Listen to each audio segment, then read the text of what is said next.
Hallo und herzlich willkommen zurück zu Let's Play Sherlock Holmes, Crimes and Punishments zum letzten Fall. Ja, der Schwarze Peter, das Rätsel auf den Gleisen, das Blutbad, die Affäre Abbey Grange, das Drama von Kew Gardens und jetzt schlussendlich Schüsse bei Mondlicht. Ja, wir sehen gerade, es ist schon sehr düster hier gehalten, Mondlicht halt. Ich glaube, das ist so eine Gasse, würde ich jetzt mal schätzen, ne? Man sieht hier links so ein bisschen die Fassade. Also schon sehr, ja, düster, stimmungsvoll. Ich bin gespannt, was das bringt. Fall spielen.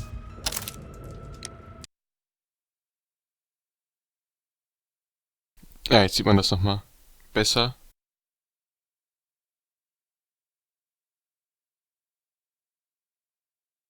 Also wieder so ein klassischer Mordfall, nehme ich an, wo jemand ja in einer Gasse bei Mondlicht erschossen wurde. Mal schauen. Where are you going, Holmes? Have you been invited somewhere? We have been invited, Watson, We have. Where to? to the Baker Street Irregulars' annual dinner. They sent us an invitation. It is on the table. A dinner. How could those street urchins afford anything like that? I can't understand your interest in them, Holmes. They're dirty. They wouldn't hesitate to steal your wallet. Watson, you should be excited. It is a secret dinner. Its location changes every year. Read the menu. Sounds mouth-watering. All right. We, the secret police of Baker Street, invite you, Sherlock Holmes, and Dr. Watson to our annual dinner. Menu, entree, frozen rat head salad. Is this a joke? Not at all. Pray continue. Main course, sow's udder in Danny Nutcracker's way. Sounds disgusting, Holmes. Hedgehog goulash. Street turnips in homemade juice. And it goes on. Ah, I can hear them on the stairs now. Oh, we can't go there. We can't eat that. Watson, you'll hurt the feelings of those poor children. We have to go. Oh, Mr. Holmes. It is fine, Mrs. Hudson. Mr. Holmes! Wiggins, Dr. Watson is getting ready. He will be delighted to join us. You don't look well, my young man. Is there something wrong? Don't tell me the dinner is cancelled. Mr. Holmes is my brother Leighton. He's in a prison cell. They say he's killed 2 men. You have to help us, Mr. Holmes, 'cause I know he didn't do it. Where is he now? From what I've heard, they took him to the yard, and they gave him a good beating already. You know what they're like. They'll hang him. They won't look any further. Holmes, we have to help him. And forget about the dinner? Wiggins, I'll take the case. You're fantastic, Mr. Holmes. I'll be waiting for you at the crime scene. You'll be there, right? It's on Half Moon Street in Whitechapel. Very well. Very well, okay. Schön, glaube ich, so ein bisschen, ja. Zumindest, also der Wille zählt, nicht wahr? Oh Mann. Aber, also was das Essen angeht natürlich. Half Moon Street sieht auch so aus wie das, ja, was wir eben schon so ein bisschen gesehen haben im Ladebildschirm. Und Whitechapel, das klingt auch wieder sehr schön. Kurz gucken wegen des letzten Falls. Das könnten wir machen. Das Drama von Kew Gardens. Das war nur so ganz normal, was man kennt, ne? Okay, wird das unten eigentlich aktualisiert mit der Zeit?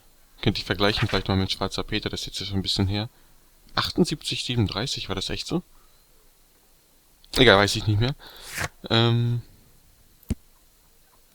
Tödliche Pflanze, eine tödliche Pflanze aus Kew Gardens. Haben wir mitgenommen, schön. Aufgaben. Befragen Sie auf der Polizeistation Leighton Chapman und untersuchen Sie seine persönlichen Gegenstände. Was werden wir tun?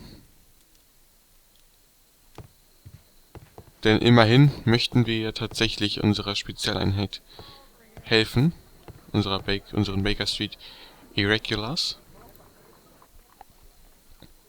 Da sehen wir Danny Nutcracker, Danny Doppelkinn, oder wie es auch immer war eben.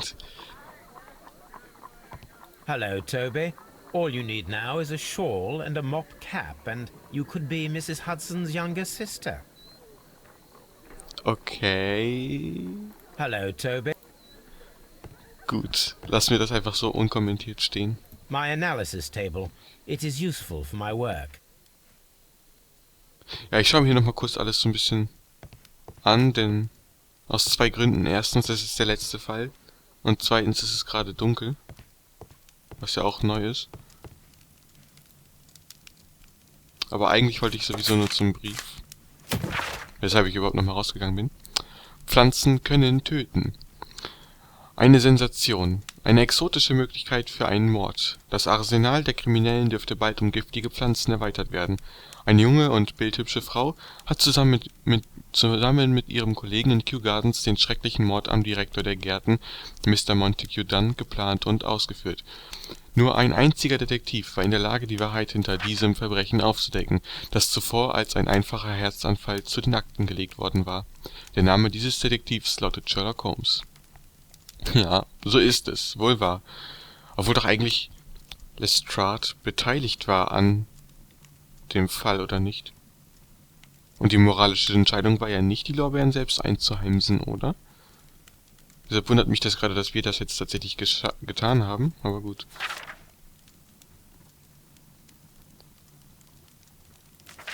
Das war das, okay. Nee, okay, aber ja. Okay, so ein normaler Zeitungsbericht.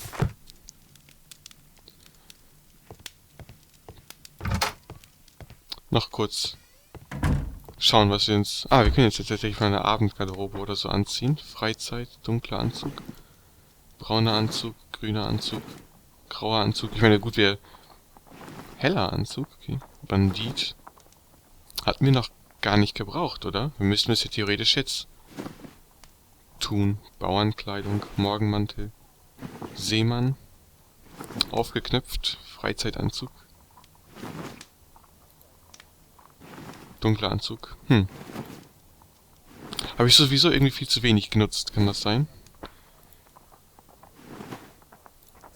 Ich glaube, ich nehme den grauen Anzug. B zum Schminktisch. Haare und Kopfbedeckung. Sind die wieder alle gesperrt? Das verstehe ich dann aber auch nicht. Wieso sind die denn ständig alle gesperrt? Das ergibt doch gar keinen Sinn dann, oder?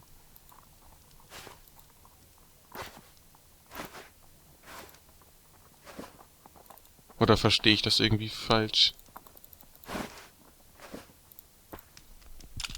Ich meine, gut, dass die Brillen vielleicht nicht unbedingt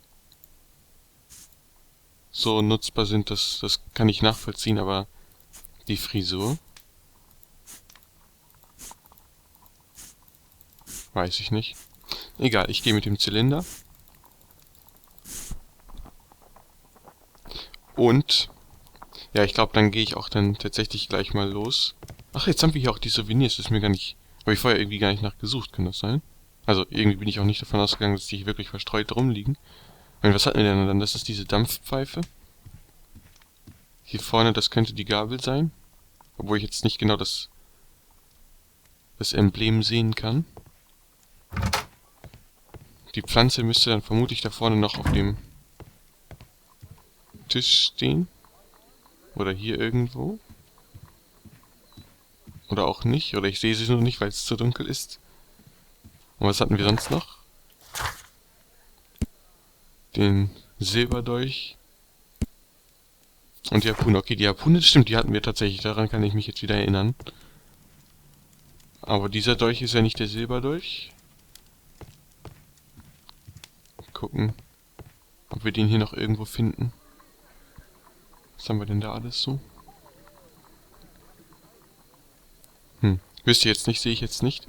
Aber egal, wir kommen ja sicherlich nochmal zur Baker Street, hoffe ich jetzt einfach mal. Ansonsten schreibt's mir in die Kommentare, hey.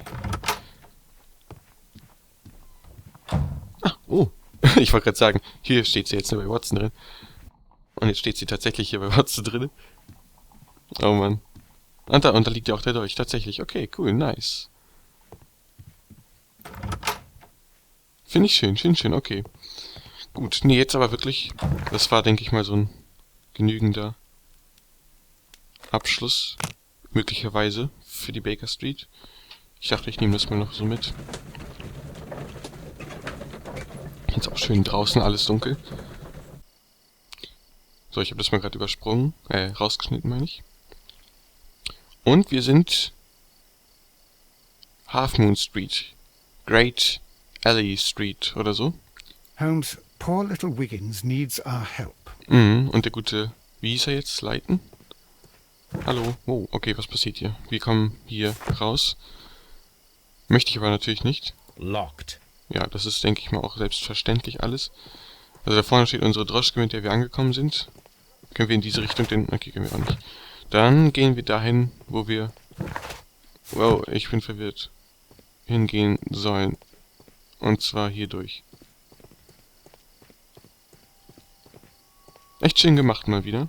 So mit der Lampe. Watson, kommen Sie mit! Was ist denn das? Okay, ist hier in der Ecke irgendwas? Wieso gehe ich auch davon aus? Okay, hier scheint der Mord stattgefunden zu haben. Das ist auch das Ladebild, der Ladebildschirm. Das Ladebild. Please, gentlemen, leave the scene now. Oh, Mr. Holmes, is that you? Good evening, Constable... Constable Marrow. I was here with Inspector Aberline during the Ripper case, Mr. Holmes, back in '88. But then this is nothing like that case. With this one, we've got the murderer, the weapon, and the statements, which speak for themselves. Of course, Marrow. But you know that appearances can sometimes be deceiving. Wohl wahr. Marrow also, 88. Schön, dass Sie diese Referenz hier haben, obwohl ich an den Namen selbst kann ich mich jetzt nicht dran erinnern. Aber ja, immerhin der Fall ist nicht vergessen. Ich meine, ist auch eigentlich selbstverständlich, aber ne? Opfer. Ja genau, wer ist eigentlich das Opfer und wer hat unseren kleinen Freund dabei entdeckt? Who were the victims? The two men here, both shot. The stout fellow was Brian Vercotti, a well-known ruffian. The other, Kenneth Butler, a jeweller by trade. Okay, wieso? Man muss natürlich sofort davon ausgehen, dass Wiggins, was der Bruder oder der Freund, ja, nicht tatsächlich der Täter ist und sucht dementsprechend auch eine andere Erklärung für das, was hier geschehen ist.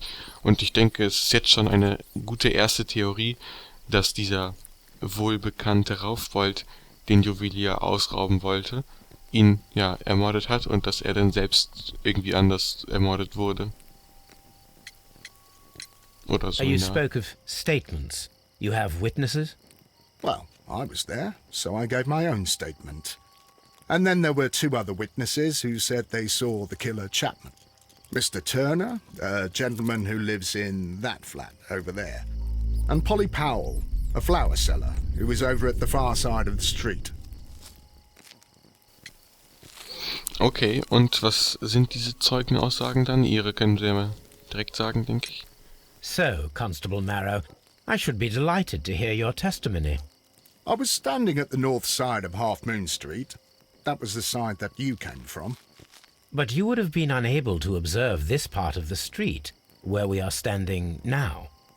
That is correct. But I saw the two victims slowly enter Half Moon Street, and then shortly after, the fireworks started. A few minutes after that, the fellow Chapman rushed towards me and ran into Half Moon Street. Please continue. I didn't pay attention, but suddenly I heard a woman's cries and police whistles on the other side of Half Moon Street. I rushed over there and I saw the two dead bodies on the ground. When I reached Whitechapel Street, I saw Leighton Chapman. He'd been caught by two police constables. Okay. Ich bin mir gerade nicht sicher mit den Straßennamen. Aber gut, also was auf jeden Fall schon mal feststeht, er hat nicht wirklich den Mord gesehen. Also das gibt ja zumindest schon mal Hoffnung. What were the fireworks in honor of, Constable? Well, today's Queen Victoria's birthday, Mr. Holmes. Yes, I appear to have lost track of the days. It is May now, of course. Okay, alles klar. Also es gab schon mal ein Feuerwerk und das war nicht absichtlich für irgendwas anderes, sondern es ist tatsächlich ein normales Feuerwerk gewesen, okay. Also nicht, dass es irgendwie mit dem Fall direkt zu tun hätte, meine ich. Constable Marrow, what else caught your attention while you were running through Half Moon Street? I saw nothing but rats, and I took the time to light every corner with my lamp. Okay. Did you hear the shots? I didn't hear any shots. The fireworks were all over the sky. They were so loud I couldn't hear anything else. Gut. Ja. Oh Mann, also im Grunde hat er echt nichts mitbekommen. Did you happen to look up at Mr. Turner's window when you were on Half Moon Street at that time? Yes, I saw that the window was open, but no one was there. It was dark in the room. Constable, your statements have been of great value to me. Ja, durchaus. Obwohl die anderen beiden natürlich genauso wichtig sind. Ich möchte nochmal kurz... Von hier kamen wir, nicht wahr? So. Half Moon Street. Okay, haben wir vielleicht auch eine... Leider nicht, also... Er stand irgendwo hier hinten. Und dann kam der Kleine auch hier reingerannt, oder wie? Dann hat der Constable da hinten Schreie, also von hier vorne Schreie gehört, ist dann auch hier lang gelaufen und dann hatten zwei andere ihn schon festgehalten. Also sie hat, glaube ich, geschrien, nicht wahr? Oder wie genau? Mrs. Powell? What do you want? My name is Sherlock Holmes. I'm assisting the police with their investigation of the crime that took place this evening. Well, I've already gave my testimony, but very well. Could you tell us everything that you may have seen or heard? Yes. I was selling my flowers as usual, and then the fireworks began, in honour of Queen Victoria. I enjoyed those. But then, all of a sudden, a young lad ran out of Half Moon Street and stopped just by me. He had a gun in his hand. He was like a ghost, and all covered in blood. It was dark, but I could see him, because of the flashes from the fireworks. And then? I screamed as loud as I could. I knew that a policeman should be on duty in the vicinity. He had no time to escape. 2 constables got him. Then another constable came out from the very same street, and I heard him talking of a horrible murder. Genau, und haben Sie denn die Schüsse gehört? Natürlich auch nicht, wenn, ne, Feuerwerk. Mrs. Powell, did you hear the gunshots? I'm not sure. You know, what with the fireworks?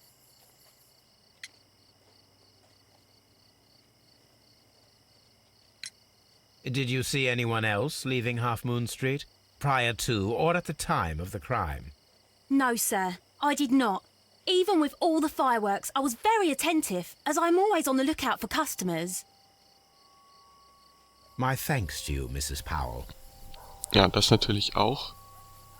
Aber davon ging ich gerade irgendwie aus, dass hier sonst kein anderer mehr rein oder rausgekommen ist. Aber das ist natürlich auch eine wichtige Frage zur Kontrolle. So, und Sie sind der Typ, der von da oben etwas gesehen haben könnte. Wegen der Schüsse. Ich überlege gerade, vielleicht erstmal zu schauen, ob diese beiden Menschen wirklich erschossen wurden. Ne?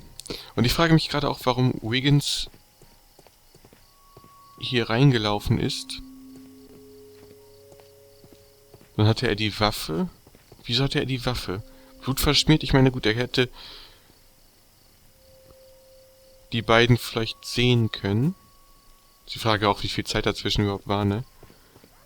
Aber warum er dann die Waffe quasi mitgenommen hat und weggerannt ist. Vielleicht aus Angst oder so, nicht richtig nachgedacht. Reden wir erstmal noch mit Ryan Turner. Good evening, Mr. Turner. I heard Constable Marrow reply to you as Mr. Holmes. Are you that detective gentleman? I've heard of you. And well, I know things about this evening. Excellent. Might we hear your story? Could you tell us everything that you may have seen or heard? I was already in bed when the fireworks started. A few moments after, I clearly heard 2 gunshots from outside. Please continue. I quickly got up and I grabbed the lamp from my nightstand and I rushed towards the window. I looked down and I saw 2 bodies. And there was a man with a gun who was standing nearby. Where exactly? Well, near this body. Did he notice you? I don't think so. He rushed towards Whitechapel Street without looking around. Okay, also das Fenster war ja offen, aber es war doch auch dunkel, oder nicht? Und ist er dann einfach wieder reingegangen, hat das Licht ausgemacht und dann kam der andere Constable, dieser Marrow hieß er jetzt, glaube ich, ne? Und hat deshalb kein Licht mehr gesehen bei ihm oben, oder was? Mr. Turner, did you see anyone else in the street? No, I saw no one but that man, the murderer, the fellow they caught. Ja, also den Polizisten hat er auch nicht mehr gesehen, oder was? Aber ich finde, wenn unser kleiner Freund da rausgerannt ist, sie sofort geschrien hat, der Constable sofort reingekommen ist in die Straße, dann hätte er das doch noch mitbekommen müssen, oder nicht? Sonst hätte er ja den Jungen nicht gesehen. Leighton hieß er jetzt, ne? Were the 2 shots you heard consecutive? Yes, there was a very short pause between them, and they sounded different somehow. It seemed to me that the second shot was louder than the first. That is an interesting comment. Oh nein. Mann, wie hieß er denn? Der Fall des Verkrüppelten. Hieß es so? Irgendwie so ähnlich. Oder der Bucklige. Ich weiß nicht, ob das überhaupt der gleiche Fall ist. Wo dieser alte Kriegsheini zu seiner Frau kommt, steigt er durchs Fenster, dann schießt der neue Mann dieser ehemaligen Freundin, schießt auf den Einbrecher, trifft aber nur das Fenster und dann schießen sie nochmal beide. Oder so ähnlich. Obwohl, so ganz genau kann das nicht abgelaufen sein. Jedenfalls der zweite lautere Schuss waren 2 überlappende Schüsse. Zumindest in dem Fall. Und da das hier ein Holmes-Fall ist, kann man vielleicht davon ausgehen, dass Frogwares sich daran orientiert hat. Wobei ich mich gerade frage,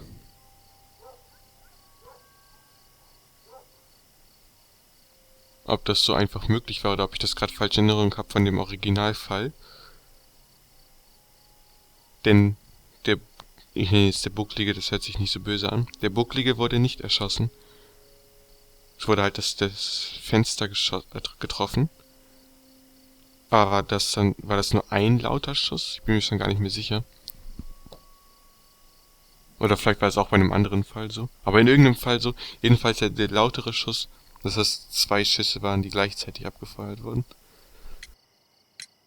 Mr. Turner, what were your actions after you stepped up to the window?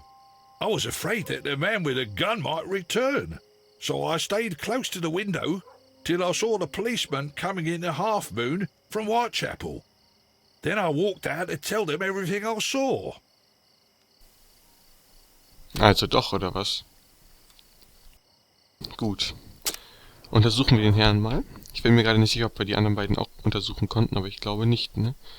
Da sind auch nur 3 Sachen bei diesem hier. Mal schauen. Oh, okay. Ein Orden. Balaklava Krimkrieg. Kriegsveteran. Wegen der Schüsse, die er dann hören könnte. Oder nicht. Fehlende Knöpfe, armes Leben. Hinkt. Kann also nicht besonders schnell runtergekommen sein. You have helped us a great deal, Mr. Turner.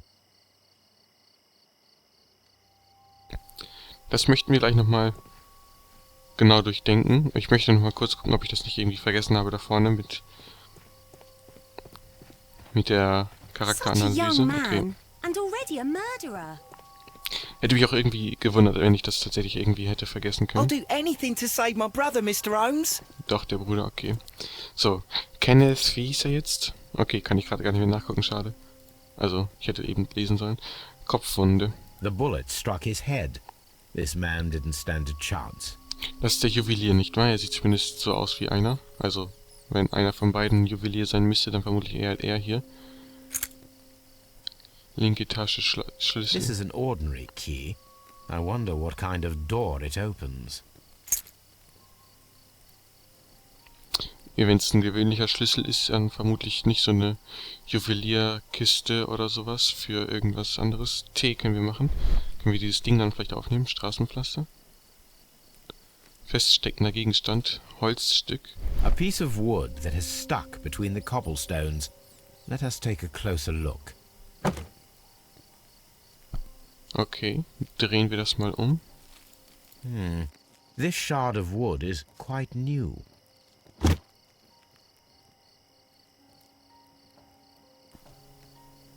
Okay, ein kleines Stückchen Holz. Kann ich gerade noch nichts draus machen. Und das ist der Raufbolthups, jetzt habe ich den Namen schon wieder nicht gelesen, von dem Typen hier. Gucke ich mir gleich nochmal an. He tried to stop the bleeding with his hand.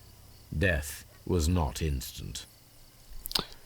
Okay, das heißt, theoretisch wäre es möglich, dass die erste Kugel ihn getroffen hat, vom Juwelier dann aber. Die Frage ist, hatten die denn überhaupt 2 Waffen, um 2 Schüsse abzufeuern? Oder war der erste Schuss einfach nur gedämpft von im Eifer des Gefechts?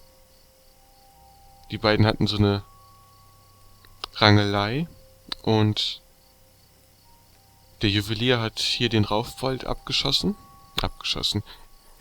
Nicht erschossen, weil er ja nicht sofort gestorben ist. Allerdings hat er die Waffe dabei so dicht am Körper gehalten, dass eben das meiste vom Schall von beiden Körpern sozusagen geschluckt wurden. Dann ist er aber zu Boden gegangen mit der Waffe irgendwie und hat nochmal den Juwelier erschossen oder so. Ergibt das Sinn? The bullet penetrated his stomach. A dreadful wound. Ich wollte gerade sagen, kann ich nichts im Kopf? Doch, kann ich. Brian Vercotti suffered greatly. What a terrible way to die. In der Tat. A tattoo from Westgate Prison. Vercotti must have done some time there. Okay, also grundsätzlich ein harter Bursche. Brian Vercotti, wie hieß er jetzt nochmal? Kenneth Butler. It would be my pleasure to assist you with your investigation, Mr. Holmes. Stab. A fairly long pole with a forked end. A fairly long...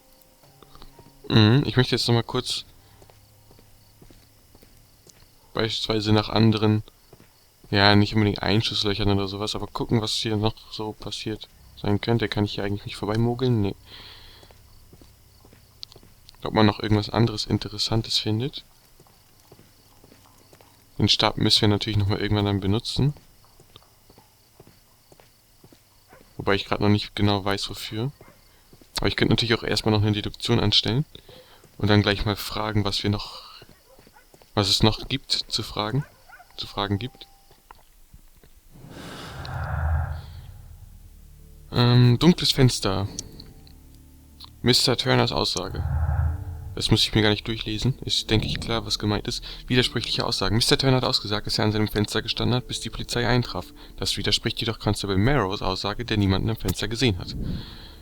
Das ist doch mal sehr gut. Seine Wohnung durchsuchen. Gleich. 2 Opfer, unterschiedliche Schüsse. Okay. Der zweite Schuss war lauter. Übereinstimmende Aussagen. Was haben wir denn? Wie kriege ich das nochmal weg? So. Leighton Chapman ist die einzige Person, die nach Vercotti und Butler beim Betreten der Half Moon Street gesehen wurde. Man sah, wie er sich über die Leichen beugte und danach vom Tatort floh. Brian Vercotti und Kenneth Butler wurden erschossen in der dunklen und engen Half Moon Street aufgefunden, die zwischen der Great Alley Street und der Whitechapel Street liegt. Okay, hätte mich irgendwie auch gewundert.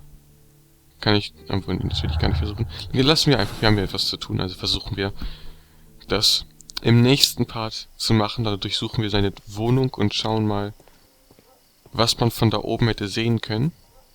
und wie lange er gebraucht hätte, vermutlich um hier runterzukommen oder so. Ja, gucken, was wir da so finden. Bis zum nächsten Mal. Tschüss.